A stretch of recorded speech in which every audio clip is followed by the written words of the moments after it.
रात को सोने से पहले लौंग का पानी पीने के फ़ायदे। इस वीडियो में हम बात करेंगे लौंग के फ़ायदों के बारे में कि अगर आप रोज़ाना रात को सोने से पहले लौंग का पानी पीते हैं तो इससे आपको क्या फ़ायदा हासिल होगा। लौंग को सदियों से लोग एक जायकेदार स्पाइस के तौर पे हांडी में इस्तेमाल करते हैं, मगर चाइनीज़ 2000 साल से इसे मुख्तलिफ़ किस्म की मेडिसिन के अंदर इस्तेमाल करते हैं। उसकी वजह इसकी मेडिसिनल प्रॉपर्टीज़ हैं, जैसा कि इसके अंदर एनाल्जेसिक प्रॉपर्टीज़ होती हैं। एनाल्जेसिक वो दवाइयाँ होती हैं जो कि आपके दर्द को कम करती हैं। इसी तरह से इसमें एनेस्थेटिक प्रॉपर्टीज़ होती हैं, मतलब ये है कि ये दर्द वाले एरिया को सुन्न कर देता है, नम कर देता है। यहाँ पे आपको दर्द होता है और वो दर्द जो है वो वक्ती तौर पे कम हो जाता है।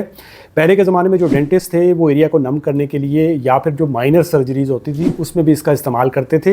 ये ठीक ऐसे ही काम करता है जैसे आजकल लाइडोकेन जो है उसका इस्तेमाल किया जाता है एरिया को नम करने के लिए, या फिर अगर आपको गम कोई इन्फेक्शन हुआ है तो उस जगह को नम करने के लिए, या अगर आपको दांत के अंदर दर्द है और आपको कैविटी बनी हुई है, स्पेशली अगर आपकी जो नर्व है वो एक्सपोज है तो उस नर्व को नम करने के लिए ताकि आपका जो दर्द कम हो सके इसका इस्तेमाल किया जाता था। इसके अलावा आजकल लौंग को मुख्तलिफ टूथपेस्ट के अंदर इस्तेमाल किया जाता है, इसी तरह माउथ वॉश के अंदर इस्तेमाल किया जाता है।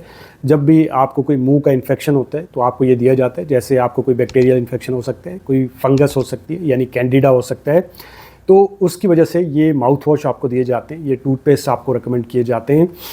अब इसकी वजह ये होती है कि इसके अंदर एंटीबैक्टीरियल प्रॉपर्टीज़ होती है, मतलब ये बैक्टीरिया को मारता है और उसकी ग्रोथ को कम कर देता है। इसी तरह से इसमें एंटी फंगल प्रॉपर्टीज़ होती है, मतलब जो फंगस होती है उसकी ग्रोथ को कम करता है। इसी तरह से इसमें एंटी वायरल प्रॉपर्टीज़ होती हैं, वायरल इन्फेक्शन को कम करने के लिए इस्तेमाल किया जाता है। इसी तरह से इसमें एंटी इन्फ्लामेटरी प्रॉपर्टीज़ होती हैं, मतलब आपकी बॉडी में जो इन्फ्लामेशन होती है, स्पेशली जिन लोगों का CRP नाम का टेस्ट जो है वो उसमें बढ़ा हुआ है, CRP लेवल, या फिर उनका ESR बढ़ा हुआ है, तो इसके इस्तेमाल से उसमें कमी आ सकती है। नेशनल लाइब्रेरी ऑफ मेडिसिन की एक रिसर्च के मुताबिक जो लौंग का तेल है वो बेंजोकेन जेल, जो कि एक टॉपिकल एजेंट है जो कि जगह को नम करने के लिए इस्तेमाल किया जाता है, उससे तेज़ और उससे बेहतर तरीके से ये काम करता है। एक दूसरी स्टडी है जिसमें ये देखा गया कि जो लौंग के अंदर तेल होता है जिसे यूजिनल ऑयल बोलते हैं, वो हाइड्रोकार्टिजोन की तरह जल्द की सूजन और रेडनेस को कम करता है।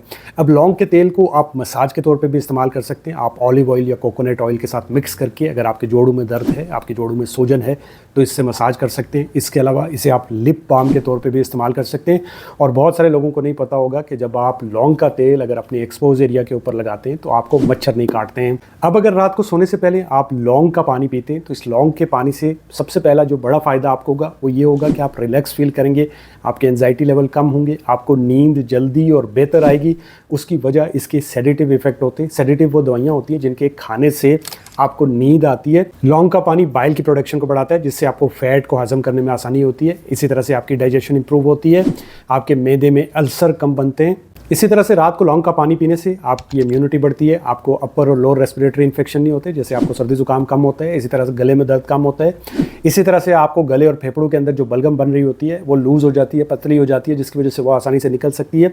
इसी तरह से अस्थमा और जो COPD के मरीज़ होते हैं जिन्हें क्रॉनिक ऑब्स्ट्रक्टिव पल्मोनरी डिजीज़ होती है उसमें उनको रिलीफ मिल सकता है। इसी तरह से आपके शुगर लेवल नॉर्मल हो जाते हैं। जोड़ों में जो दर्द है उसमें कमी आ सकती है, जैसा कि मैंने आपको बताया कि इसके अंदर एंटी इन्फ्लामेटरी प्रॉपर्टीज़ है। इसी तरह से ये आपके हार्ट की हेल्थ को अच्छा करता है, ब्रेन फॉग कम होती है, आपके कॉग्निटिव फंक्शन बेहतर होते हैं, आप बेहतर तरीके से डिसीजन कर पाते हैं, याददाश्त में बेहतरी आती है। इसी तरह से ये मुख्तलिफ़ किस्म के जो कैंसर होते हैं उनमें भी ये कैंसर सेल्स को मारने में हेल्प कर सकते हैं, स्पेशली ब्रेस्ट कैंसर में। अब ये जो लौंग का पानी है इसको बनाना कैसे है, तो इसको बनाने के लिए आप 1 कप पानी में 4 से 5 लौंग डालकर धीमी आंच पे ये 5 मिनट के लिए इसको पकाने के लिए छोड़ दें और इसके ढक्कन बंद कर दें ताकि बाहर ना निकलें। इसके बाद आप इसे ठंडा होने के लिए छोड़ दें और जब भी आपको रात को सोना हो उससे 30 मिनट पहले आपने ये लेना है और फिर देखना है आपने इसका कमाल। अब चंद लोग हैं जिनको लौंग इस्तेमाल नहीं करना चाहिए। अगर किसी को इससे एलर्जी है या फिर अगर कोई ब्लड थिनर पे है, खून पतला करने वाली दवाई ले रहा है, तो वो अपने डॉक्टर से पूछ के इसे इस्तेमाल करें। दुआओं में याद रखिएगा। अगर वीडियो अच्छी लगी तो लाइक, कमेंट, शेयर, सब्सक्राइब। अल्लाह हाफ़िज़।